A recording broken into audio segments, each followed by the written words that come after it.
얼마 전 주일학교 행사를 진행하기 위해 버스로 이동하던 중에 이 TV를 유심히 보던 한 친구가 강도사님 질문 하나 해도 돼요? 라고 대뜸 저에게 말을 걸었습니다. 평소에도 똘망똘망한 친구라는 걸 알고 있었던 저는 내심 긴장을 하면서 뭔데? 라고 이렇게 되물어 보았습니다. 그 친구는 왜 TV에 나쁜 소식들만 나오는 거예요? 라고 저에게 물어봤습니다. 생각해보니 버스를 타고 이동하는 3, 40분여 시간 동안 이 TV에 나온 소식들이 전부 이 사건, 사고들로 가득했음을 깨달았습니다.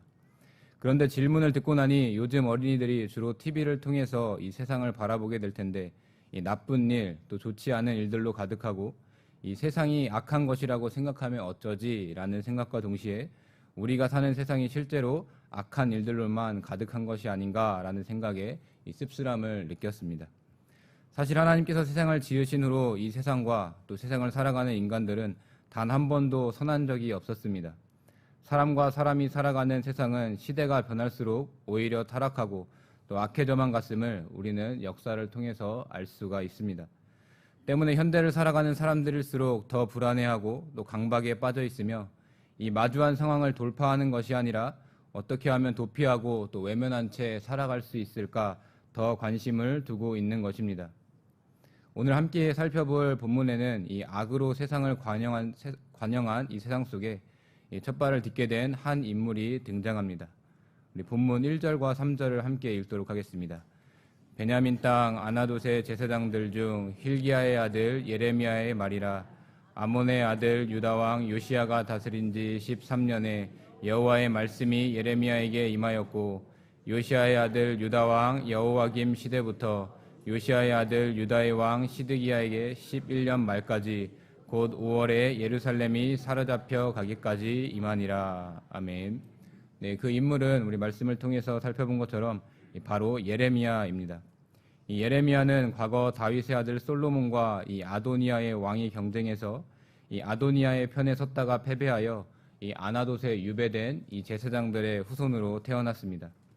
남유다에서 주류를 이루던 이 사독 계열의 제사장이 아닌 이 소외된 제사장 가문의 출신이었던 예레미야는 날이 지날수록 점점 죄악에 물들어가는 이 유다 백성들을 향해 이 한마디 올바른 말을 외칠 위치에 있던 사람은 아니었습니다. 물론 남유다가 다윗과 솔로몬을 잇는 이 선왕 중의 선왕 이 요시야 왕이 즉위하여서 남유다 전역을 가득 메운 산당과 그 우상들을 회파하고 다시 새로운 발돋움을 하려는 때를 맞이하였지만 예레미야는 왕의 사역에 동참할 꿈도 꾸지 못하는 처지에 있었던 것입니다. 그런데 하나님께서는 이런 예레미야를 하나님의 선지자로 불러주셨습니다. 이 개인의 처지와 나라의 흉흉한 상황 속에서 이 하나님의 부름을 받은 예레미야가 이 수많은 핍박과 어려움 또 환난을 맞이할 것은 불보듯 뻔한 상황이었습니다. 때문에 예레미야의 두 눈에는 눈물이 마를 날이 없었고 더욱 하나님께 의지해야만 했습니다. 그 모든 어려움들을 이겨내기 위해 더욱 치열하게 몸부림쳐야만 맡겨주신 사명을 감당할 수 있었기 때문입니다. 이 시간 하나님의 선지자로 첫 부름을 받은 이 예레미야의 모습을 살펴보면서 어둡고 황폐한 세상 속에서 부족하고 연약하지만 오늘날 각자의 삶의 터전에서 주님의 복음을 전할 사자로 부름받은 저와 여러분들의 삶의 모습이 어떠해야 하는지 함께 생각해 보길 원합니다.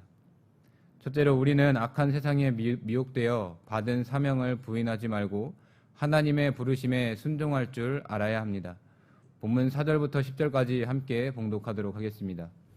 여호와의 말씀이 내게 임하니라. 이르시되 내가 너를 모태에 짓기 전에 너를 알았고 내가 배에서 나오기 전에 너를 성별하였고 너를 여러 나라의 선지자로 세웠노라 하시기로, 내가 이르되 슬프도소이다 주 여호와여 보소서, 나는 아이라 말할 줄을 알지 못하나이다 하니, 여호와께서 내게 이르시되 너는 아이라 말하지 말고 내가 너를 누구에게 보내든지 너는 가며 내가 내게 무엇을 명령하든지 너는 말할지니라. 너는 그들 때문에 두려워하지 말라. 내가 너를 함께하여 너를 구원하리라. 나 여호와의 말이니라 하시고, 여호와께서 그의 손을 내밀어 내 입에 대시며 여호와께서 내게 이르시되 보라 내 말을 내 입에 두었노라. 보라 내가 오늘 너를 여러 나라와 여러 왕국 위에 세워 내가 그것들을 뽑고 파괴하며 파멸하고 넘어뜨리며 건설하고 심게 하였느니라 하시니라. 아멘. 네, 서두에도 말씀드렸듯이 안 와도 되는 이빨 빠진 호랑이처럼 이제는 한물간 제사장의 가문들이 모여 있었습니다. 이렇게 미약한 제사장의 가문에 속한 예레미야가 대략 20살이 되는 해에 하나님께서 예레미야를 찾아와 주셨습니다. 그리고 본문 5절, 내가 너를 모태에 짓기 전에 너를 알았고 내가 배에서 나오기 전에 너를 성별하였고 너를 여러 나라의 선지자로 세웠노라 라고 말씀해 주시며 이 하나님의 말씀을 가감하게 전할 선지자로 예레미야를 불러주셨습니다. 하나님께서는 절대적인 주권을 발휘하셔서 당신께서 예정하신 계획과 때에 맞춰 가장 합당한 시기에 예레미야를 선지자로 불러주신 것입니다. 이 말씀을 통해 하나님으로부터 직접적인 부르심을 받은 예레미야가 하나님께서 높이신다라는 그 이름의 뜻대로 하나님의 이름을 높이게 해주셔서 감사합니다. 하나님께서 저를 부르실 날만을 손꼽아 기다렸습니다. 라고 대답하며 즉각 기쁜 마음으로 응하였으면 좋았겠지만 예레미야는 그렇게 행동하지 못했습니다. 이어지는 6절, 내가 이르되 슬프도소이다 주 여호와여 보소서 나는 아이라 말할 줄을 알지 못하나이다 라고 기록된 대로 예레미야는 자신에게 찾아와 주신 하나님의 말씀에 도리어 핑계하는 모습을 보여주었습니다. 그 이유는 예레미야 자신이 선지자의 역할을 감당하기에는 아직 어린 나이이며 또 말을 잘 하지 못한다는 등의 여러 가지 조건들이 부족하다고 느꼈기 때문입니다. 아마 유력한 제사장 가문이 아닌 그의 출신 역시 예레미야의 태도에 영향을 미쳤을 것입니다. 그러나 예레미야의 이런 반응에도 불구하고 하나님께서는 한번 세우신 그 뜻을 굽히지 않으셨습니다. 오히려 강력하게 밀어붙이시면서 하나님으로부터 부름받은 사람은 자신의 무능함과 자격 없음에 주저하거나 이 하나님께서 결정하신 사항을 두고 핑계하며 망설이기보다는 누구를 만나든지 또 어디를 가든지 자신이 하나님의 이름으로 보냄받은 사람임을 주지하고 당당하게 맡은 사역을 감당한다면 이 연소한 나이나 출신 성분 따위는 전혀 걸림돌이 되지 않는다라는 사실을 선포해 주신 것입니다. 그럼에도 불구하고 주저하는 예레미야를 위해 하나님께서는 다시 한번 말씀으로 찾아와 주셔서 너는 그들 때문에 두려워하지 말라. 내가 너와 함께하여 너를 구원하니라. 나 여호와의 말이니라 라고 응답해 주셨습니다. 이는 예레미야가 맡겨주신 사명을 담당하는 일이 평탄치 않고 또 고난과 핍박과 어려움이 있더라도 결국 구원을 베풀어 주실 하나님의 큰 약속을 기억하고 걱정과 염려보다는 믿음으로 감당할 것을 촉구한 것입니다.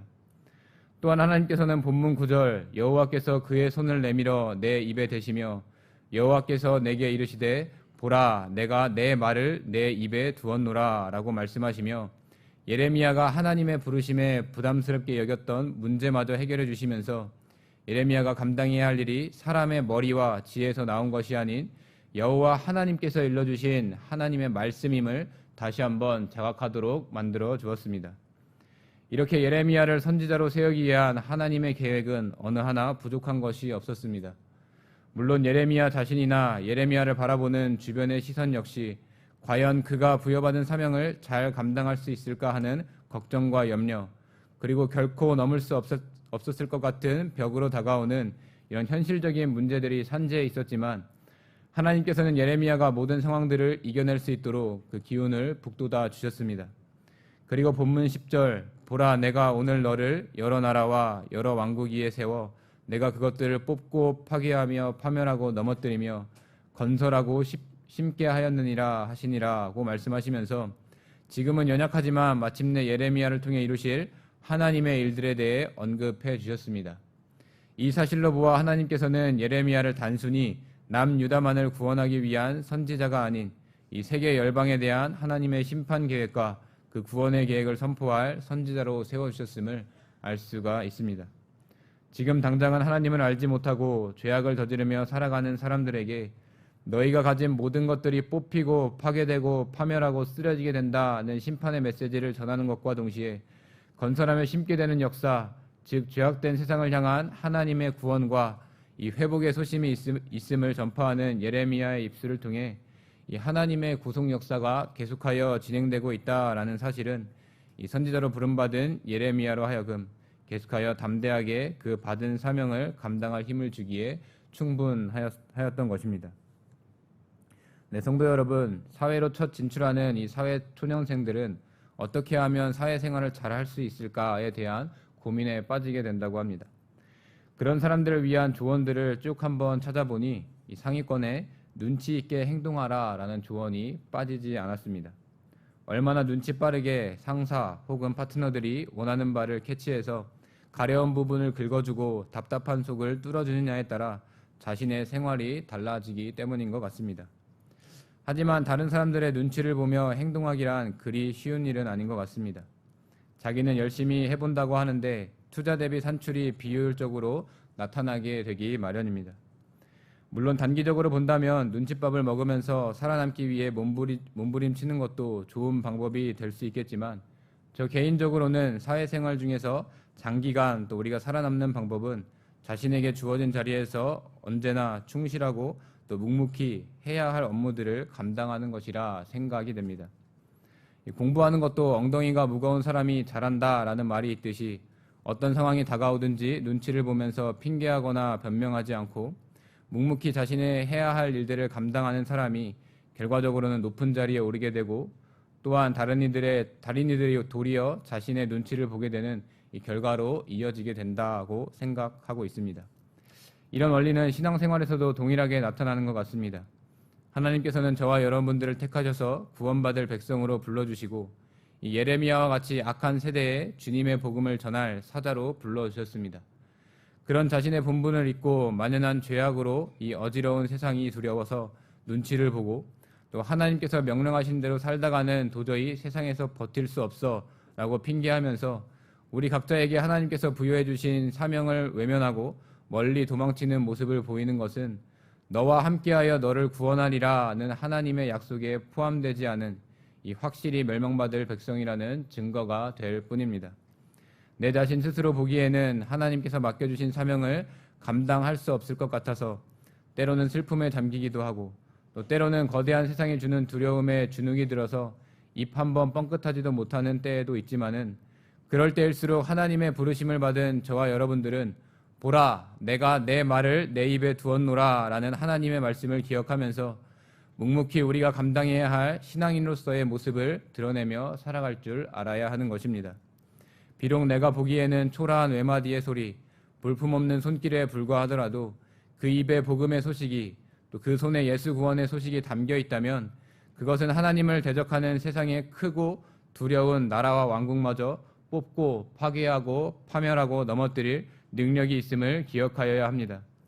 거기에 대해서 하나님께서는 무너진 세상의 터 위에 밝고 찬란히 빛나는 하나님의 나라를 건설하고 또 심는 일에 우리를 불러주셨다는 사실에 감사하면서 또 우리가 주님의 말씀에 순종하며 나아가는 주의 백성들이 되기를 원하고 계십니다.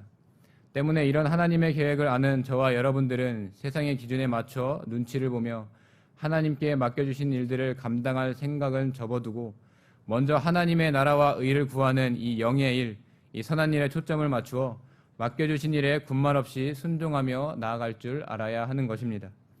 예레미야에게 임하신 하나님의 말씀을 꼭 기억하고 또 주님께서 맡겨주신 사명을 두고 핑계하거나 세상의 눈치를 보지 말고 여전히 악한 세상 가운데서도 굳건하게 구속사를 진행하고 계시는 이 하나님께 온전히 의지하심으로 주님의 복음을 끝까지 전하는 복된 걸음을 걸어가시는 우리 경양의 성도님들이 되시기를 이 시간 간절히 바랍니다.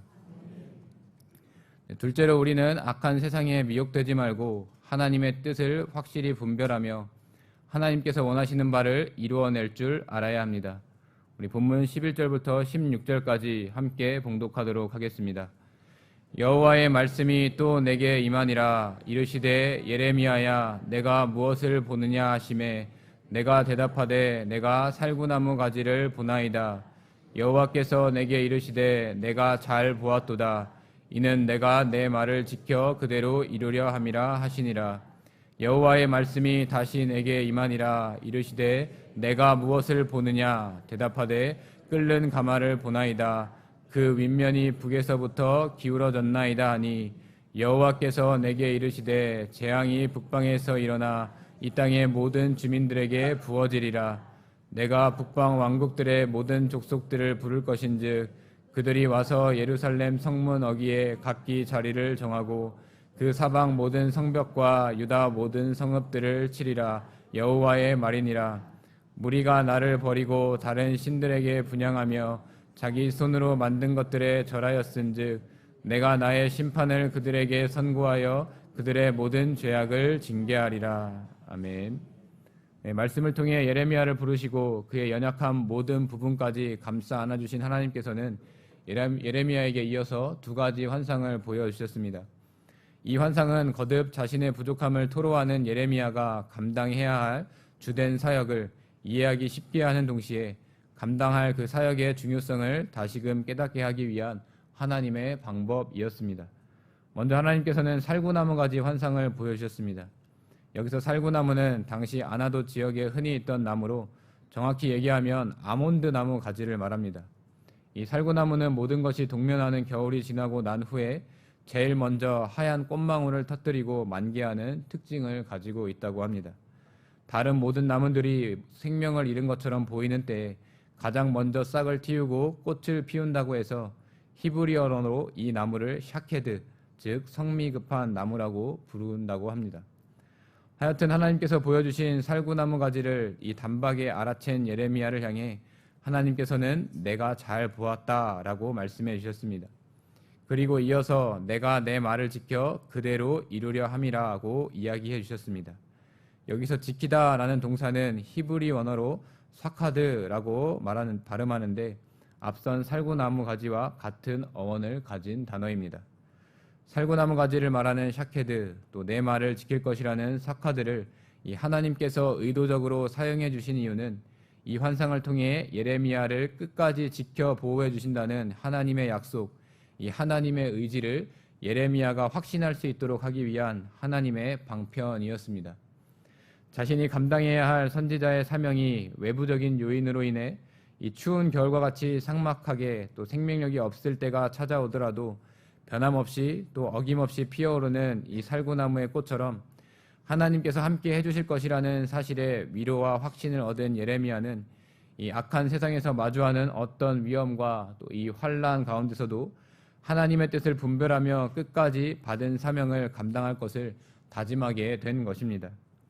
이렇게 환상을 통해 예레미야의 가슴속에 사명을 감당하겠다라는 불을 지피신 하나님께서는 본문 13절에 기록된 대로 다시 한번 내가 무엇을 보느냐라고 물으셨습니다.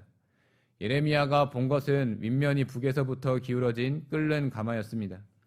이 끓는 가마의 환상은 앞으로 예레미야가 하나님을 대언하여서 선포해야 할 메시지가 무엇인지를 정확하게 담고 있었습니다. 그것은 바로 하나님이 아닌 다른 신들을 섬기고 또 하나님의 뜻이 아닌 인간의 방법을 강구하는 일에만 몰두하였던 이 남유다가 멸망하게 된다라는 소식이었습니다. 즉 남유다를 향한 하나님의 진노가 극에 달하여서 끓는 가마에 담긴 어떤 액체처럼 흘러내린다는 것은 이 생각만으로도 끔찍한 소식이었습니다.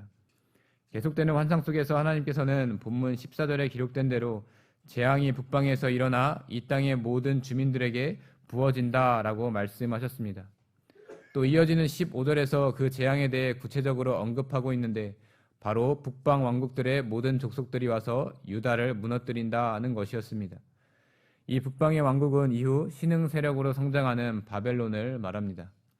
물론 바벨론이 유다를 물리칠 정도로 거대한 세력으로 성장한 것은 사실이지만 이 유다가 이방 민족들에 의해 무너지게 되는 이 비참한 꼴을 당하게 된 원인은 본문 16절에 기록된 대로 하나님을 버리고 다른 신들을 섬겼으며 또 하나님이 아닌 아로새긴 우상들을 만들고 절하는 이 하나님의 모습을 거역하는 행동 때문이었습니다.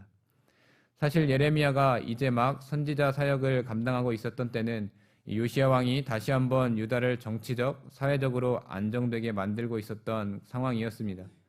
이 과거의 왕들과는 달리 하나님 앞에 합당한 모습을 행함으로 당시 최강의 나라였던 이 아스루의 위협에도 휘둘리지 않고 오히려 북쪽의 이스라엘의 땅을 차지할 만큼 강성한 나라를 이루고 있었지만 유다 백성들은 영적인 문제에서는 방심하여 조금씩 하나님이 아닌 다른 이방신들을 찾기 시작했던 것입니다.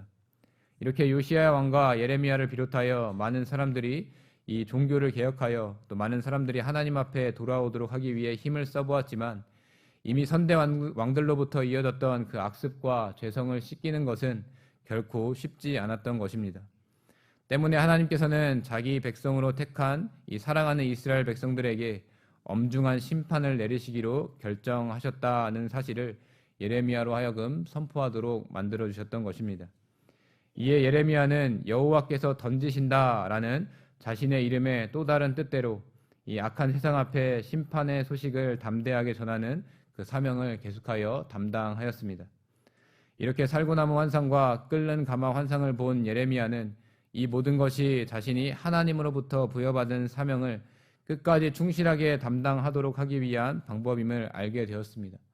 그리고 현재 자신이 마주해야 하는 상황이 나무에 꽃이 필 수 없는 추운 겨울, 또 곧 끓어넘치는 가마의 내용물이 넘쳐흐르는 순간과 같이 급박하고 황량한 상황임을 알았지만 그런 가운데서도 먼저 찾아와 주시고 지켜 보호하여 주신다는 하나님만을 바라볼 것을 다시금 다짐하는 계기가 되었습니다.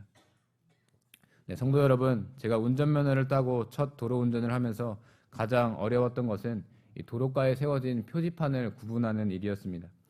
필기시험을 치면서 공부를 한다고 했지만 이 앞을 주시하면서 옆으로 순간순간 스쳐 지나가는 그 표지판의 의미를 파악하는 것이 쉽지는 않았습니다.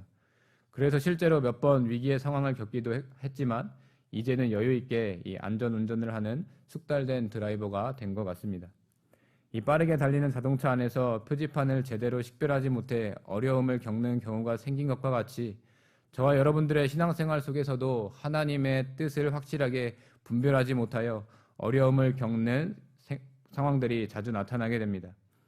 하나님께서 저와 여러분들에게 부여해 주신 목적지까지 안전하게 도착하기 위해 세상과 타협하거나 어겨서는 안 될 것, 또 하나님과 나 사이에 맺은 약속을 지켜야 할 의무가 있는 우리들이지만 이 살과 같이 빠른 세상, 또 언제든지 악한 길, 또 잘못된 길로 우리를 인도하려고 하는 대적들의 꾀임에 자주 넘어가는 것이 우리들의 현실인 것입니다. 하나님의 뜻을 온전히 분별하지 못하고 하나님께서 원하시는 대로 행하지 않은 결과가 이 도로교통법을 위반한 것처럼 벌금과 벌금을 받고 끝나는 것, 또 면허 취소가 되더라도 사면받을 기회가 주어지는 것이라면 다행이겠지만 이 구원의 문제에 있어서 바라시는 하나님의 진노는 결코 되돌릴 수 없는 엄중한 심판으로 모든 것이 끝나게 되고야 맙니다. 그렇기 때문에 저와 여러분은 하나님께서 우리에게 부여해 주신 각자의 사명을 감당하기 위해 불철주야 밤낮을 가리지 않고 힘쓰고 애써야 합니다. 무엇보다 내가 내 말을 지켜 그대로 이룰 것이라는 이 하나님의 약속을 붙잡고 죄악으로 인해 차갑고 삭막한 세상 속에서 능히 이겨낼 줄 알아야 합니다. 어떤 상황 속에서든지 하나님께 순종하고 또 하나님의 뜻을 분별하려 살기 위해 애쓰는 우리들의 모습을 보면서 이 세상에 속한 사람들, 이 죄악에 물든 사람들의 멸시와 무시, 또 조롱과 비꼬는 언행들이 우리들 앞에 놓여 있을지라도 하나님께서 원하시는 바를 이루어내기 위해 담대히 나아갈 줄 알아야 하는 것입니다. 하나님께서는 그런 우리들의 모습을 기쁘게 봐주시는 동시에 아직도 하나님의 뜻을 분별하지 못한 채 하루하루 스스로에게 도취되어 살아가는 사람들에게 결코 피할 수 없는 끓는 가마에서 흐르는 액체와 같은 엄한 진노를 부으셔서 슬피 이를 갈며 눈물을 흘리는 그 통곡의 소리를 외치도록 만들고야 마실 것입니다. 물론 이미 오랜 세월 전부터 악에 찌들어왔던 그 인생들이 우리의 모습을 통해 한순간 돌이키게 하는 것은 쉬운 일이 아닐 것입니다. 하지만 그렇다고 해서 우리 각자가 맡은 사명을 등한시하고 누군가는 하겠지라고 말하며 내가 감당해야 할 그 책무들을 넘겨버린다면 남유다와 이스라엘 백성들이 바벨론에 의해 진멸당하고 오랜 세월 그들의 노예로 살아갔던 것과 같은 역사가 저와 여러분들의 때에 일어날 수 있다라는 사실을 기억하여야 할 것입니다. 그렇기 때문에 하나님의 구속사 진행을 위해 부름받은 저와 여러분은 이 악한 세상을 살아가는 중에도 하나님의 뜻을 분별할 줄 알게 해달라고 기도할 줄 알아야 하며 또 교회를 통해 받은 사명들이 하나님께서 원하시는 일임을 확신하면서 매일매일 나 자신을 쳐서 복종할 줄 알아야 하는 것입니다. 예레미야에게 임하신 하나님의 말씀을 꼭 기억하고 무슨 일을 하든지 먼저 하나님의 뜻을 올바르게 분별하는 일에 마음과 정성을 다하며 여전히 악한 세상 가운데서도 굳건히 구속사를 진행하시는 이 하나님의 계획에 동참하는 축복을 끝까지 누리며 나아가는 우리 경양의 성도님들이 되시기를 이 시간 간절히 바랍니다. 네, 성도 여러분, 그리고 헌신을 다짐하시는 제1에서 3 남전도의 회원 여러분, 이 서론에 말씀드렸던 이 어린이의 질문을 받은 저는 맞아, 요즘 TV를 틀면 나쁜 소식들만 나와서 강도사님도 뉴스를 잘 안 보게 됐어 라고 대답하고, 그러면 너는 TV를 틀면 어떤 이야기가 나오면 좋을 것 같아? 라고 이렇게 되물어 보았습니다. 어린아이의 대답이 정확하게 기억나지는 않지만 자신이 좋아하는 인형과 만화 캐릭터가 나왔으면 좋겠다라는 대답을 듣고 그거 재밌겠는데? 라고 이렇게 이야기하면서 함께 웃었습니다. 이 어린아이와의 순수한 그 대화를 떠올리면서 저는 이 본문의 예레미야에게도 한번 질문을 하고 싶습니다. 예레미야 선지자께서는 과연 어떤 소식과 이야기가 이 TV를 통해 이 세상에 또 전해지기를 바라십니까? 라고 말입니다. 아마 예레미야는 하나님께서 자신에게 전해주신 그 말씀을 근거로 해서 대답하였을 것이라 생각해 봅니다. 다 함께 본문 17절부터 19절까지 함께 봉독하도록 하겠습니다. 그러므로 너는 내 허리를 동이고 일어나 내가 내게 명령한 바를 다 그들에게 말하라. 그들 때문에 두려워하지 말라. 내가 그들 앞에서 두려움을 당하지 않게 하리라. 보라, 내가 오늘 너를 그 온 땅과 유다 왕들과 그 지도자들과 그 제사장들과 그 땅 백성 앞에 견고한 성읍 쇠기둥 놋 성벽이 되게 하였은즉 그들이 너를 치나 너를 이기지 못하리니 이는 내가 너와 함께하여 너를 구원할 것임이니라. 여호와의 말이니라. 아멘. 네, 하나님이 아닌 다른 우상들을 섬기며 제멋대로 살아가는 이 악한 세상을 떠나 구속사를 진행하시는 하나님의 음성을 듣고 각자의 위치에서 자신이 부여받은 사명을 감당하기에 순종하고 또 하나님의 뜻을 올바르게 분별하여 하나님께서 원하시는 대로 살고자 하는 그 성도들의 소식이 온 세상을 가득 채우기를 예레미야는 간절히 원하고 있었을 것입니다. 그렇기 때문에 예레미야는 요시야 왕이 무기또 전투에서 죽음을 당한 이후 유다가 바벨론에서 멸망할 때까지 포기하지 않고 그 받은 메시지를 전하는 신실한 모습을 보여주었던 것입니다. 비록 자신이 전한 메시지가 지금 당장 모든 유다 백성들을 회개하도록 하고 또 유다가 멸망하지 않도록 이끌지는 못했지만 하나님으로부터 받은 그 사명을 끝까지 부여잡았기 때문에 이 오늘날까지 예레미야의 사역의 걸음은 많은 신자들의 마음을 감동케 하고 있는 것입니다. 이런 예레미야의 모습은 하나님 앞에 더욱 많은 죄악을 저지르며 살아가는 저와 여러분들이 꼭 본받아야 할 모습입니다. 하나님의 구속사 진행을 막기 원하는 사탄은 이 세상을 도구로 삼아서 우리들을 두려워 떨게 하고 또 구속사의 중심이 되는 이 복음의 전진을 막는 일에 온 힘을 쏟아붓고 있지만 주님의 부르심에 응답하고자 하는 참된 신앙을 소유한 신자라면 그 모든 상황들마저도 묵묵히 또 담대하게 마주하여 이 영적인 전쟁에서 승리하고야 말아야 하는 것입니다. 그렇게 하나님과 세상 앞에 멋지게 증거한 우리들의 믿음들은 그냥 땅에 떨어지지 아니하고 하나하나 켜켜이 쌓여 결코 무너지지 않는 견고한 성읍 또 쇠기둥 놋 성벽이 되어서 또 오히려 믿음 위에 또 믿음을 가지고 살아가는 또 우리들을 바라보는 이 악한 세상들이 벌벌 떨며 결국에는 철저히 그들이 멸망당하게 되는 이 마지막 날이 도래하는 순간을 또 우리들은 마주하게 될 것입니다. 이 세계를 받은 경양교회의 성도들이라면 당연히 이 마지막 날에 동참하여 이 하나님께서 베풀어 주시는 그 충만한 은혜와 기쁨을 맛보아야 하지 않겠습니까? 이제 시작된 2020년 한 해도 그 축복의 날을 준비하는 복된 1년이라는 사실을 기억하는 우리 경양의 성도님들이 되시기를 바랍니다. 또 그 굳건한 소망을 끝까지 붙드는 가운데 나를 부르신 하나님, 또 내게 사명 주신 하나님께 이끌리어서 이 세상을 호령하며 살아가는 우리 경양의 성도님들이 되시기를 이 시간 간절히 바랍니다.